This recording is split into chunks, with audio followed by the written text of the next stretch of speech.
Hi all and welcome to the Philosophy of Psychology Key Concepts video for week 7. And this week we're looking at the problem of psychology and social power. We have two readings by Nicholas Rose. The first one is Calculable Minds and Manageable Individuals from the History of the Human Sciences Journal. And the second one is the Psychological Complex, or the Introduction to the Psychological Complex. It's actually one of Rose's books. So we're going to read the introduction to that book, and we're going to look at the sort of idea that he develops here and the theory that he tells us about the history of psychology. And as we'll see, he draws quite a lot on Michel Foucault, who we encountered before in this course, and his book Discipline and Punish. And he develops this idea of a sort of discontinuous history of psychology, which is very different to the story that psychologists tell about themselves and about how they understand their own history. So we're going to take a look at this reading of the history of psychology from the 19th century by Nicholas Rose, and see what it tells us about psychology in the present and the kind of possibilities maybe that sort of that are unexplored in the tradition.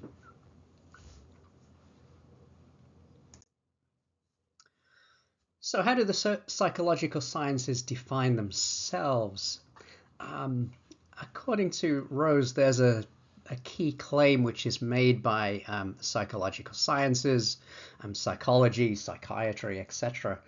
And this key claim goes that their own history, the history of the psychological sciences, can be ordered into a narrative of continual progress. So continual progress and development, adding knowledge on knowledge, centered on the deployment of the experimental method in the 19th century. So that's the sort of key claim, that the experimental method in the 19th century allowed for this sort of change in how psychology operated, and once that was put in place and settled, there's a kind of continual history of progress from that point. Now, the problem with this claim, as Rose sees it, is that what is now considered marginal and eccentric was once seen as central, and if we look at the actual history of science, including the actual history of psychology, it's one of continual disruption and fragmentation. So it's not a sort of single narrative of progress, not a single linear development towards higher forms of knowledge, but one of disruption and fragmentation. And we'll take a look today at Rose's theory about this history and how it develops and why it can be understood in that sense and what that tells us about the discipline today. So we're looking at how the psychological sciences define themselves in relation to history. What story do they tell about who they are and the role they play? So as we saw, Rose is going to say that they are fragmented. Examples of fragmentation might be sort of the fact that disciplinary boundaries are continually being made and remade. There's no sort of settled historical definition of what makes something part of psychology. As we know, psychology only separated from philosophy, logic, and medicine in the 19th century.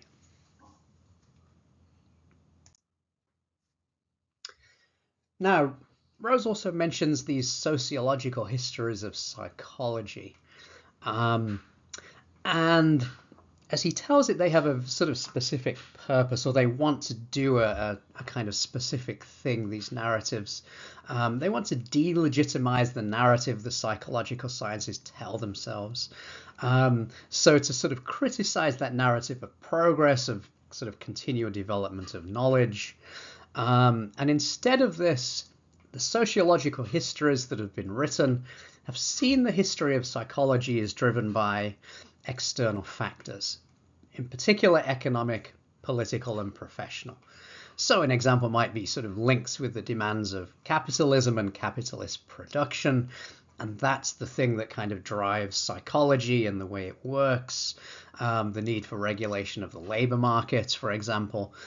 Political issues might be the state and institutions of social control, which sort of drive the history of psychology.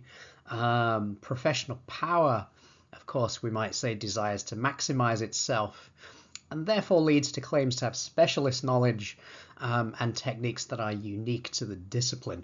So it's these kind of external factors that are the key things according to the sociological histories. And as we'll see, Rose disagrees with this reading as well. It's too much focused on these sort of big claims and these big forces. And as we'll see, when Rose looks at history, it's the sort of concrete practices that count, the sort of it's the sort of nuts and bolts of what people are doing in institutions that sort of drive social change.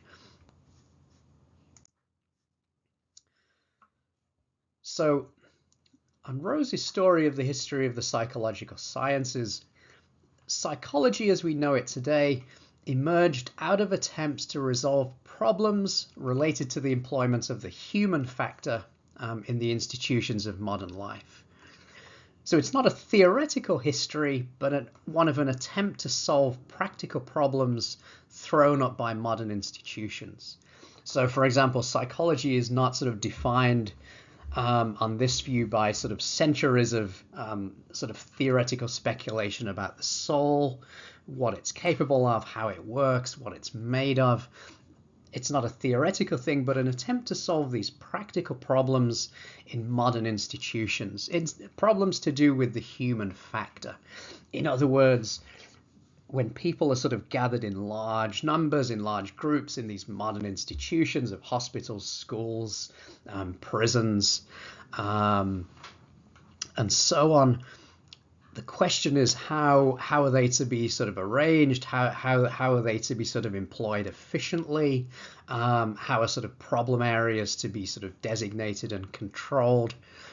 And this is what drove psychology to become the discipline it is today, with the social role that it plays today, its sort of experience in these institutions of modern life.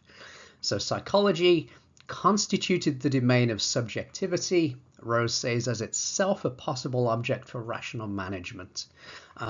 So it becomes a kind of discipline that is able to manage problems of subjectivity, problems of the human factor that emerge in these institutions where large numbers of people are kind of employed and need to be organized, arranged in an efficient manner so that the purposes of the institution can be fulfilled.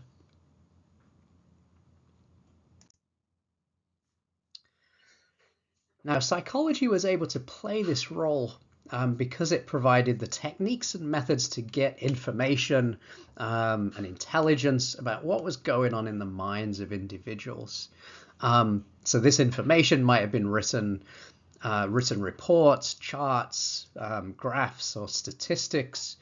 It might have detailed, for example, the skills of employees, their health, their ability to work with others, their propensity for criminality and violence. So in this way, you could sort of bring about a statistical mapping of problem populations, those who are sort of less disposed to work well with others, those who have a greater propensity for criminality and violence.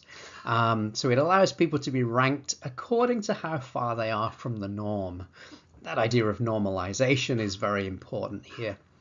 People whom they dealt with might be hysterical women, unruly school children, so-called feeble-minded children, workers suffering sort of industrial accidents, injuries, soldiers with PTSD, which of course at the time was called shell shock after the First World War, because people didn't really understand what it was. But all of these sort of illnesses caused social problems, caused problems of sort of coordination and sort of problems about how to sort of get individuals in large groups working together. So this sort of ranking, this norming came about as a sort of solution to those problems. Psychology, as Rose says, provided the vocabulary the information and the regulatory techniques for the government of individuals. So that word is purposeful when he talks about psychology playing a government role, that it's sort of playing a role of sort of managing these conflicts, managing the sort of the disbursement of individuals in these institutions, managing the sort of decisions about how you figure out what they're suitable for, where they should best be placed, whether it's the school, the asylum, are they suitable for the military? So these are the kind of things that become central to psychology. So the central claim here is that the psi disciplines are techniques for the disciplining of human difference. So classifying individuals, measuring their capacity and conducts, and recording their attributes and deficiencies. This provides for a regime of visibility, which allows for a common framework in which all are observed. So all are observed according to the common kind of framework, the common grid. Evaluation of their conduct, of their manners, and so on leads to a kind of grid of codability of personal attributes. So you can kind of measure their attributes in relation to others, who's doing well, who's doing not so well, and have them all lined up on a sort of common scale so that you can see where everybody sits in relation to everybody else. And these things establish a grid of perception for registering the details of individuals' conduct. So individuals can now be evaluated in relation to a set of norms established by the comparison with peers. That's what psychological testing does. There's an interesting sentence that Rose uses in this piece on calculable minds, where he says, "If scientists read the book of nature, it is only because they first transformed nature into a book." It's about how you make things readable, legible, how you make them things you can sort of see, you can get a purchase on. How can you get access to individuals' propensity to be good and sort of honest workers? How can you get access to their propensity to violence, right? And so these sort of techniques are sort of making all of this legible, making it visible, transforming, we could almost say transforming the soul into a kind of book that can be read by the techniques that are being developed by psychologists.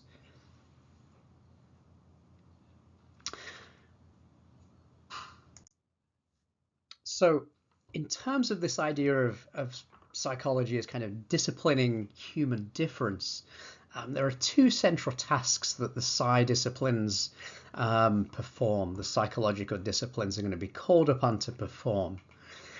Firstly, they assess individuals to determine what environment or regime they are best suited for. Do they have the temperament for the armed forces? Do they need a special kind of schooling because of delinquency, feeble-mindedness, etc.? And secondly, the psychological disciplines advise on the organization of individuals and arrangement of tasks to minimize work problems and conflicts. So minimizing industrial accidents, minimizing cases of insubordination, making sure that the whole institution sort of runs smoothly. That's the job that's being done here to sort of bring about this efficiency within institutions.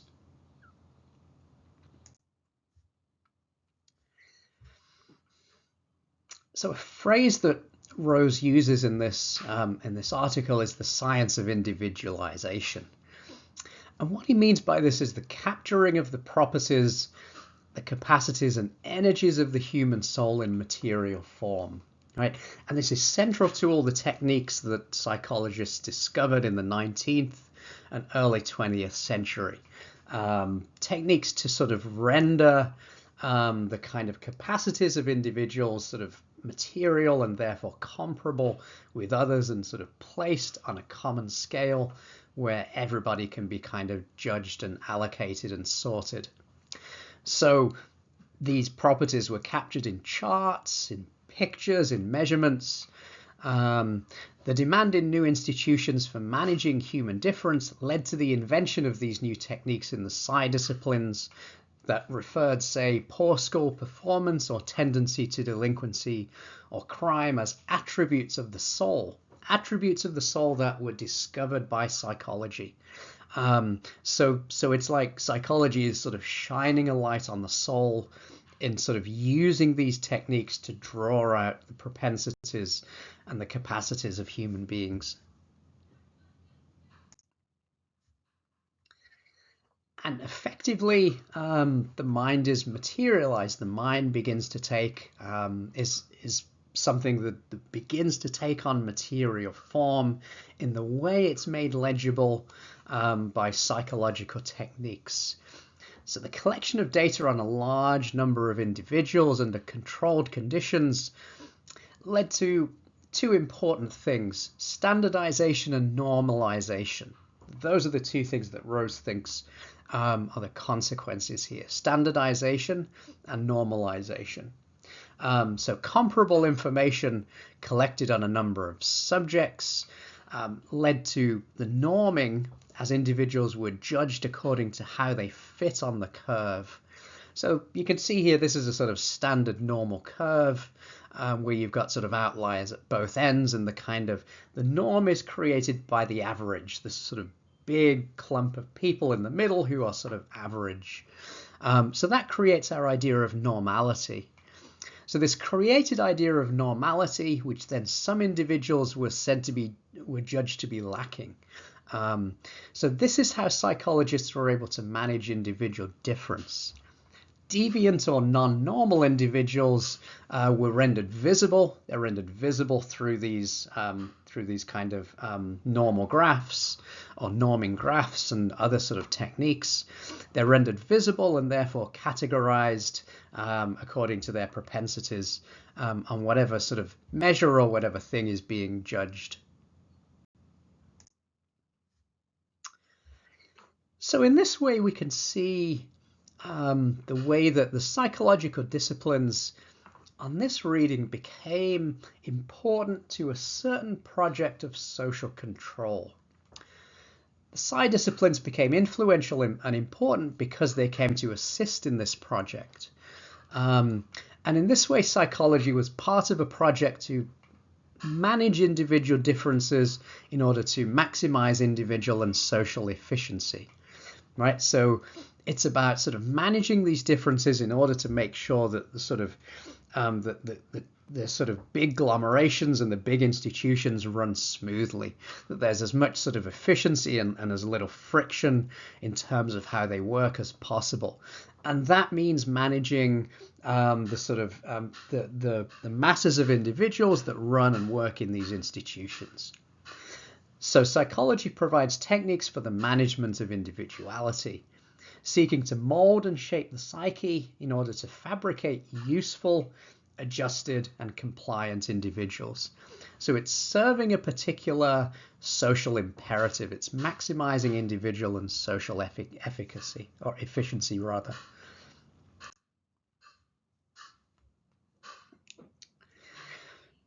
It's worthwhile just quoting this this passage from Calculable Minds, as it really, I think, sums up the position Rose wants to take in this article.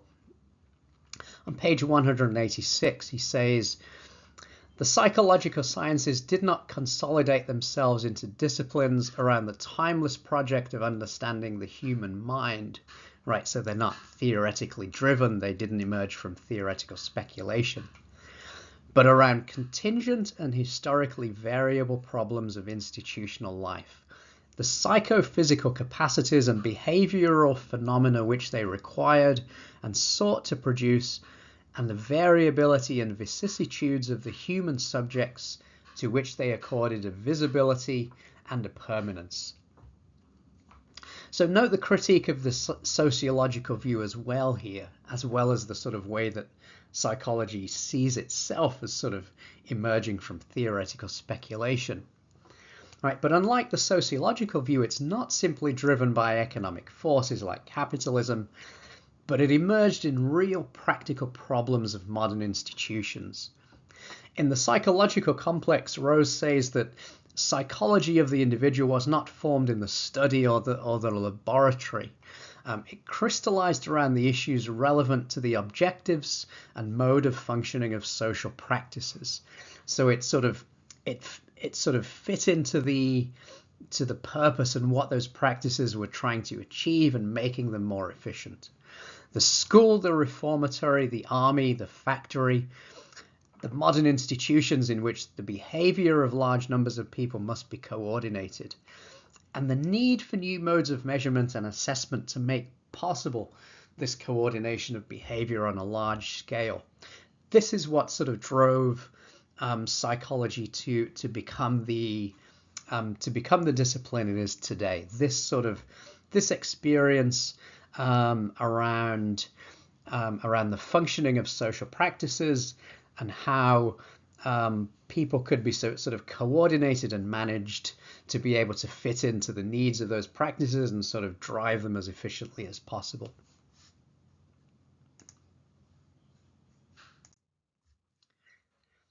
So this theory of psychologist history, again, upholds this idea of discontinuity, which we saw in Foucault's account a number of weeks ago. And we can see is very much an important part of what Rose is saying about the history of psychology, that its history is discontinuous. The understanding of psychology in the 20th century emerged through a concrete, practical history of interaction within modern institutions. It was not brought about by social exigencies or demands. That, of course, is the sociological view, but emerged from a set of techniques and strategies for mapping and measuring populations.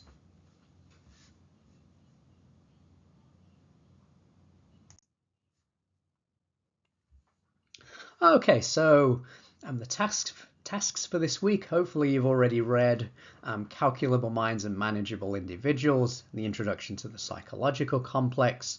Those are the readings this week by Nicholas Rose. We've got quiz 7 this week, so I'd definitely recommend doing the readings. Obviously, you'll have watched this video and then sort of tackling the quiz. The hypothesis markup assignment this week is on an interview with Nicholas Rose. Is quite interesting about his view, so we're going to have a look at that and make comments on it. The voice thread task this week is going to be around the issue of standardization and normalization and how we understand that and what its sort of consequences and repercussions are.